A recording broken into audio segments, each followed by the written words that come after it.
a gente consegue calcular a integral definida através do limite da soma de Riemann. Daí, para fazer esse cálculo, a gente tem uma fórmula, que é limite de n tendendo a infinito, o somatório de i igual a 1 até n, de f de xi vezes ΔX. O que quer dizer essa soma de Riemann? E por que a gente consegue calcular integrais definidas com ela? A gente usa o cálculo de integral para determinar áreas, né?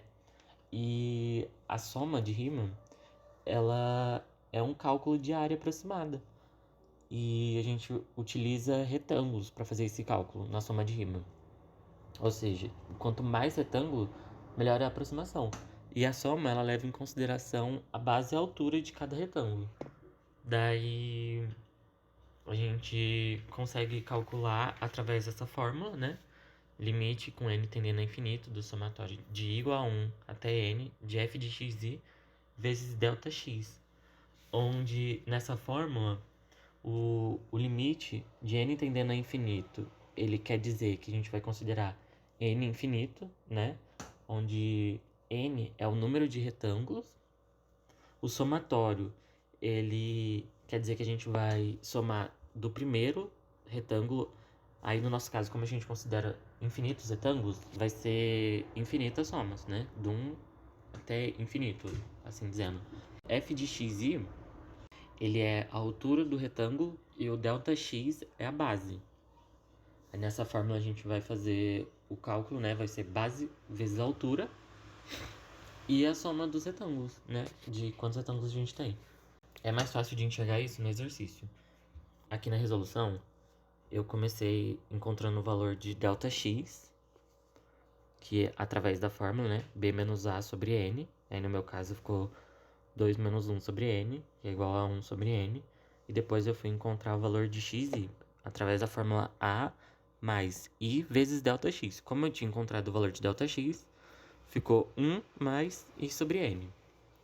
Com esses dois valores, de ΔX e de XI, eu consigo substituir nessa fórmula. Aí ficou limite de n tendendo a infinito do somatório de i igual a 1 até n de ΔX, que no meu caso era 1 sobre n, vezes f de xi. Aí xi é 1 mais i sobre n. F de xi, no caso, seria 1 mais i sobre n ao quadrado, porque a minha função é x ao quadrado. Fazendo o cálculo, a gente tem um resultado, né? Limite de n tendendo a infinito do somatório de i igual a 1 até n, de n ao quadrado mais 2ni mais i ao quadrado sobre n ao cubo. Aqui, nessa parte, existem propriedades nos somatórios para facilitar o cálculo. E tem uma que fala que tudo que é constante a gente pode tirar do somatório, entendeu? Daí a gente coloca antes dele. Eu coloquei, no caso, 1 sobre n ao cubo. E aí ficou limite de n tendendo ao infinito de 1 sobre n ao cubo vezes o somatório de i igual a 1 até n de n ao quadrado mais 2ni mais i ao quadrado. Depois, eu repeti esse processo e tudo que foi constante eu tirei de novo.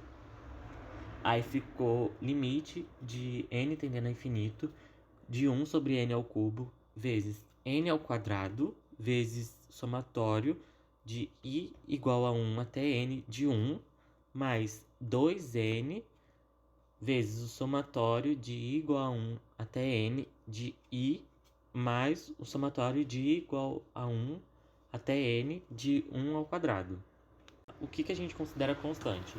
A gente considera constante o que não tem relação com a variável i, que é o que a gente usa aqui no somatório.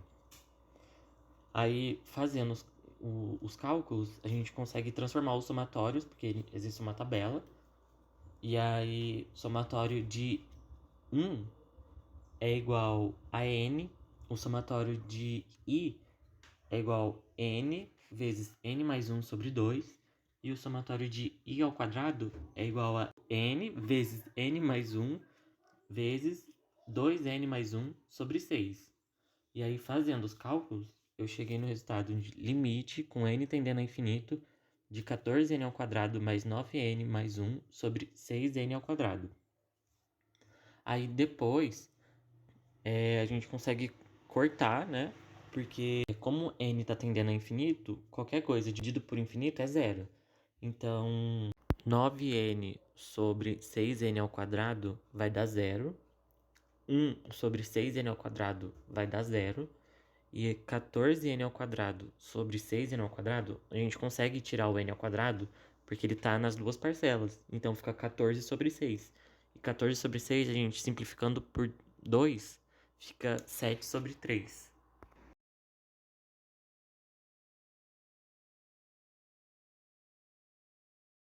No exercício 5, o primeiro passo que eu utilizei foi esboçar o gráfico para eu saber a região que eu quero calcular a área. Mas para esboçar o gráfico, eu igualei primeiro os valores das duas curvas, x e y, a zero. E aí depois eu utilizei a fórmula de Bhaskara e aí eu obtive dois resultados. Esses resultados, eles são os pontos de interseção das duas curvas. E aí os dois eles vão delimitar a região que eu quero calcular a área. No segundo passo,